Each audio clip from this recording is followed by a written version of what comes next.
guys, Rexar here. So, I want to start off by apologizing. I made a promise and I couldn't fulfill it. I promised you guys a week of videos and I just wasn't able to put it out. I honestly I tried to outdo myself this time. But, there's only so much I can do. I hope you guys understand that. So, but in any case, I will at some point bring you a story video. I promise that, and I will make sure of it. It's just going to have to take me some time to make a script, make sure I have all the writing done, and make sure I feel good about the story. So today we're talking about today's a review video, and today I reviewed Boastbusters. It's B-O-A-S-T, Boastbusters. And honestly, looking back at season 1 episodes, there's definitely some kind of comedy there that ain't there in the later seasons, I find. And also, this is my own take on the title of the episode. It reminds me of Ghostbusters, and now I got this song stuck in my head. Da-da-da-da. But basically, it goes like this. If you have a friend that's being a show-off, who you gonna call? Boastbusters. If they're showing off and acting like a jerk, who you gonna call? Boastbusters. That's literally all I could think of while watching halfway through the episode. But anyway, so this episode is the first episode that we get to see we get to see Trixie. And yeah, now a lot of people have different opinions on Trixie. Honestly, there's something about her in earlier seasons that's different from her more recent appearance in the recent seasons. For one, this first episode with her, it's different. Like, she obviously has a handle on her magic. She obviously knows how to use it well. Obviously, she's still a showboat in every single way, but at the same time, it's like she's done this gig 1,000 times, you can tell. More than 100. She's done it enough that she's got everything down to the bone. Then she comes to Pony Villain. That was probably the mistake of her career. So yeah. Also, there was one sentence from Rarity in this episode that I found was intriguing. She stated Trixie as British. I know I'm probably reading too much into it, but that could indicate that there's some kind of form of Britain within Equestria. So I guess all you Brits out there, thumbs up. Yeah, that's honest, and again, that's the thing I find with earlier seasons of any TV show, especially MLP here. There's so many jokes in there that are A-material that you just don't find in later seasons sometimes. Yeah, the jokes are definitely different, but they're still great, but just when the first season's material I always found, every first season of any show I find always had the best jokes and materials in any shape and form.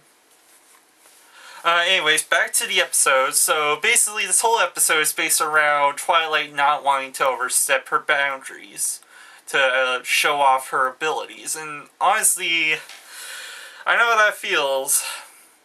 It's just that feeling where you feel like if you try to do something, you're going to look like a show-off and kind of just be that guy who will be a jerk about it. And that's kind of how Trixie was portrayed. And obviously, that was a stage act of hers. It was from what I can tell, it was her personality, but she definitely had it brought out when she was on the stage. So anyways, we get to the part where Trixie is making fun of all the characters. Oddly enough, Fluttershy wasn't there, and again, can't obviously have every main six in every episode, or else that would just have the characters of who you need in there. So Rarity gets her hair turned green, and it honestly looks like a swamp creature crab thing. I don't know. Looks like a swamp creature that should have eyes with antennas for eyes. Eye antennas, whatever you want to say. Rainbow Dash gets pretty much turned into a spinning rainbow top. That's actually a good OC name. I'm pretty sure that's already an OC someone has probably made. And then lastly, you have AJ, who got hogtied.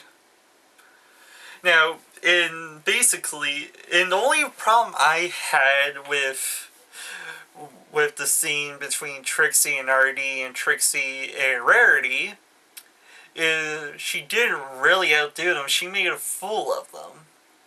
At least with AJ, she kind of showed off her abilities with the rope. But when she got to RD, she again made a fool of, and yeah, she made a fool of AJ, but again, she was definitely showing off her abilities in that one. But when she got to Rarity, it was just making fun of them. That's what it was down to.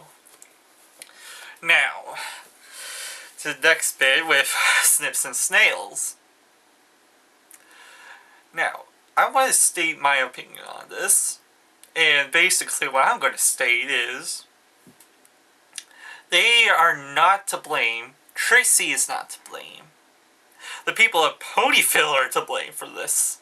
For what happens later in the episode. I'll get to that later, but anyways. So, Snips and Snails start to basically just smoosh up to Trixie and start serving her drinks with their butt. With Snip's butt. Yeah. Even Trixie did not look at that, why are you serving me with your butt? That's gross. That's pretty much what I saw.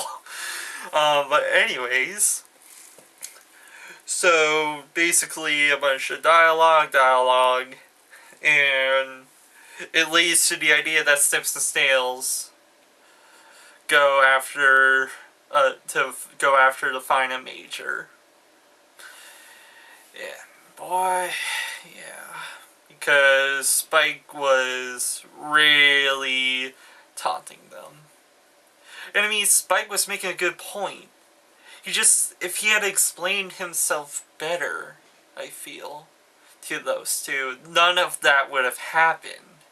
It's the thing.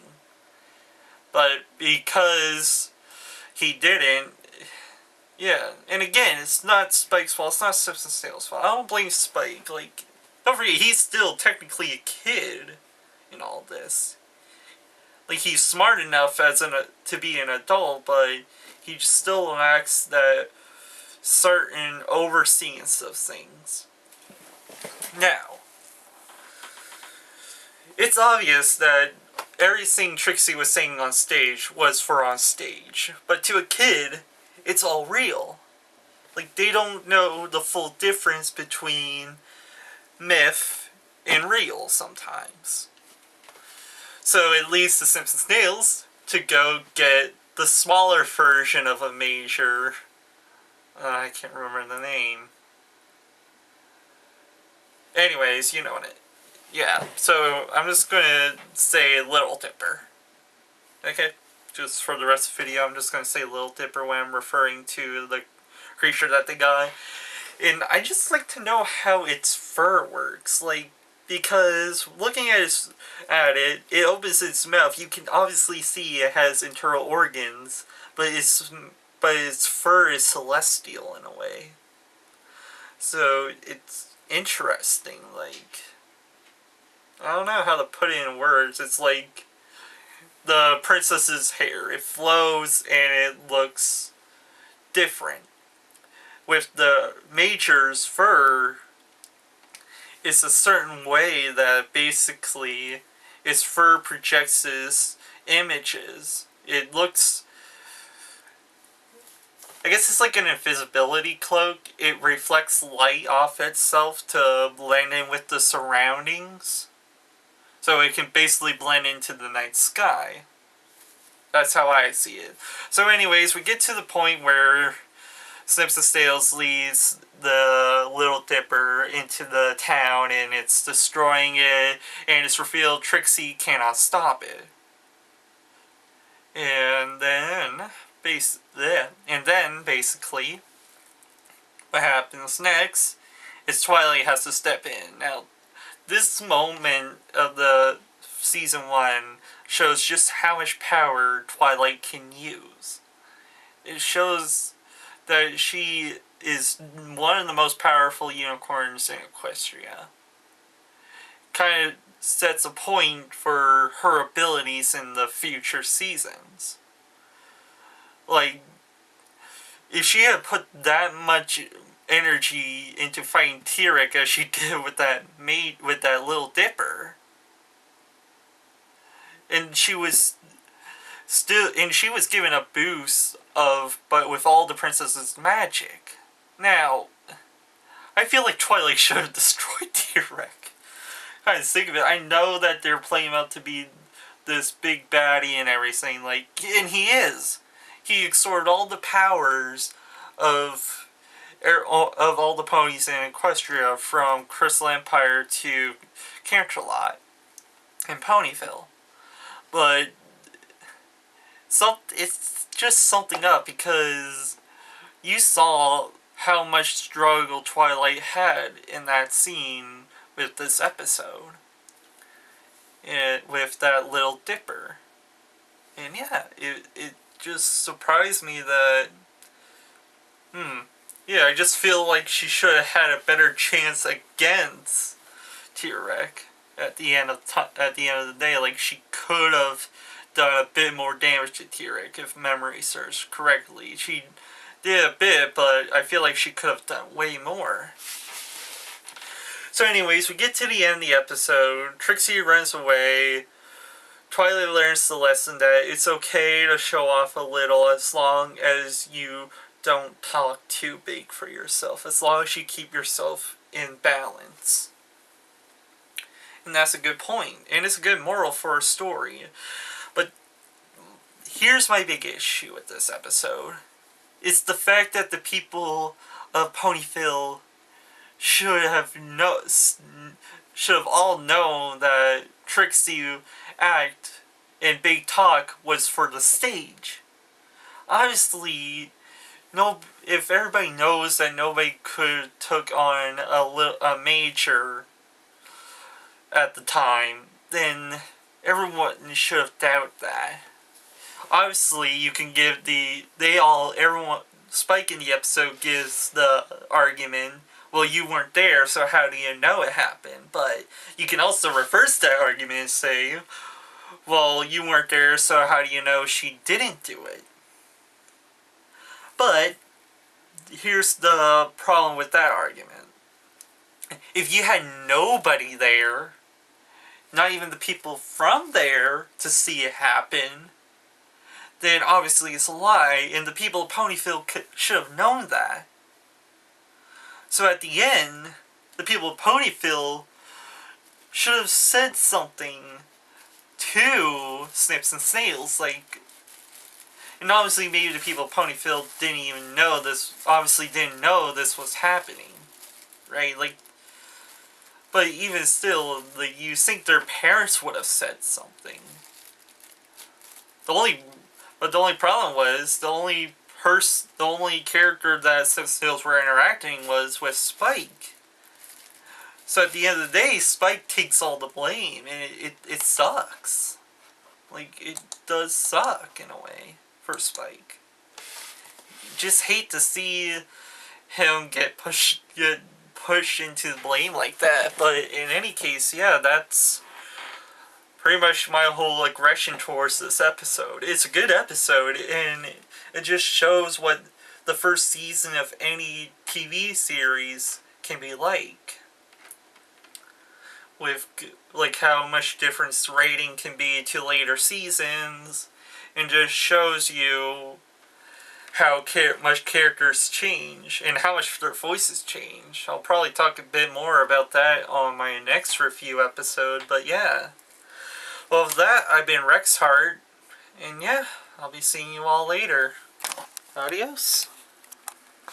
I don't know why I took down the camera, and this is all staying in, so yeah, bye.